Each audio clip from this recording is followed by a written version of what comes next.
Hello everyone, so welcome back to my YouTube channel Ananya Chauhan official. So जैसा कि हम chapter पढ़ रहे थे childrens and women in sports, तो हमने आधा ऑलमोस्ट कुछ टॉपिक्स कवर किए। उसके बाद अब हमारी चांस आती है मिडिल चाइल्डहुड पढ़ने की। मिडिल चाइल्डहुड हमारा जो स्टार्ट होता है वो 7th ईयर से कंटिन्यू होता है 10th ईयर तक। इस पीरियड में देखो क्या होता है, childrens become active and agile during this period और childrens have a desire to complete with childrens their own. मतलब उनको ये रहती है मतलब उसमें कि वो एक साथ बैठना, चिल्ड्रंस के साथ उठना, उससे वो लोग बहुत कुछ सीखते हैं। जैसे आप देखते होगे, अगर मान लो आपके घर में कोई खाना नहीं खा रहा है, मान लो आपके घर में कोई एक बच्चा है जो खाना नहीं खा रहा है, लेकिन अगर आप उसके अगल बगल ऐसे बैठ के आप खाओगे, मतलब आपके पेरेंट्स खाएंगे ऐसे, तो उसको लगेगा कि ये लोग कुछ एक्टिविटी परफॉर्म कर रहे हैं, उस बच्चे को ये लगेगा, तो फिर वो भी खाना स्टार्ट करेगा। तो ये सारी एक चीज़ें होती हैं, कैसे आप मतलब कैसे आप ये प्रोवाइड, मतलब कैसे आप उसके अंदर लाइफस्टाइल की चेंजेस कर सकते हो, ये सारी चीज़ें होती हैं। और आप इमेज इसमें भी देख सकते हो, they have strong desire to engage in various physical movements and activities. इसका एग्जांपल मैंने दे दिया, childrens have a desire to complete with childrens with of their own as.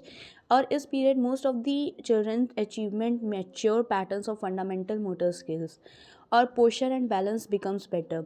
हाँ, अगर आपका पोस्चर और बैलेंस स्टार्टिंग से अगर नहीं सही रहता है, तो आगे चल के फर्दर आपको बहुत प्रॉब्लम हो सकती है, जिसके बारे में हम आगे पढ़ेंगे कि हमारे पोस्चरल डिफॉर्मिटीज़ क्या क्या होती हैं। लेकिन अगर आप अभी स्टार्टिंग से जब बच्चे की लर्निंग प्रोसेस स्टार्ट होती है, अगर आप तब से एक एक चीज़ का ध्यान रखोगे, तो he will be physically, mentally and socially he will be fit and fine. उसके बाद है they try to become efficient in various of movements which they have already learn. In fact, the same movements are performed differently for such as jumping for distance of high or height, throwing for distance or height, etc. और इस period में क्या होता है, rules should be flexible, instructions time should be short and there should be a minimum competitions.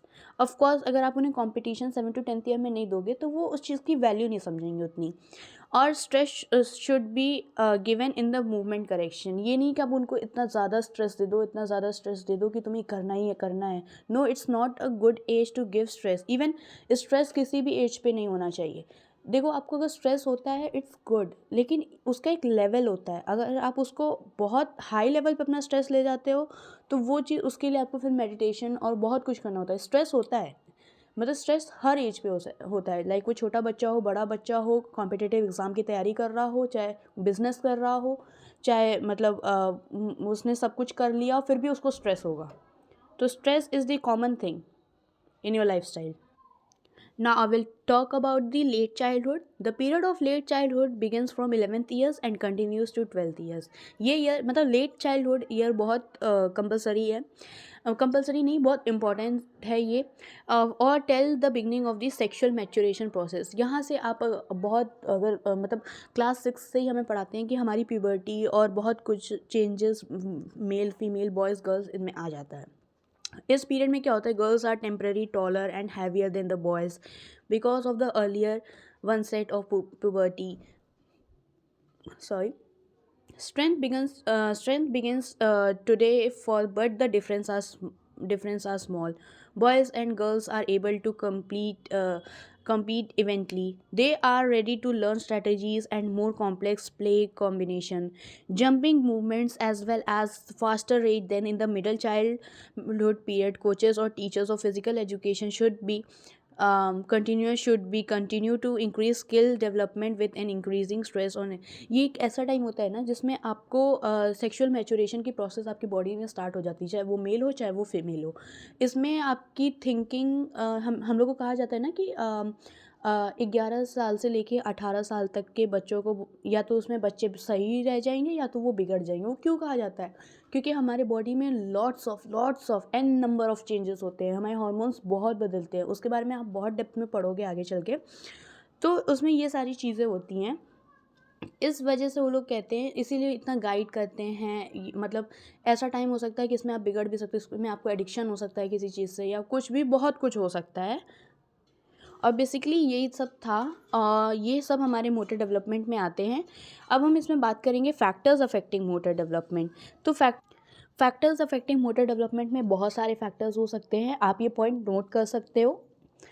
पहला है biological factor, दूसरा है इन्वायरमेंटल फैक्टर, तीसरा है nutrition, physical activities, opportunity, sensory impairments, postural deformities and obesity. तो बायोलॉजिकल फैक्टर्स में biological factors are related to genes, ये word से ही हमें पता चल रहा है। These factors are also known as heredity और genetic factors. These the genes which we get from our parents are responsible for various types of development including motor development, ठीक है। These factors are likely to affect the rate and ability of motor development, yeah it's right, and these factors are related to body weight and size and strength। अब environment factors में हमारा क्या आता है, environment factors such as physical and social factors which is very important.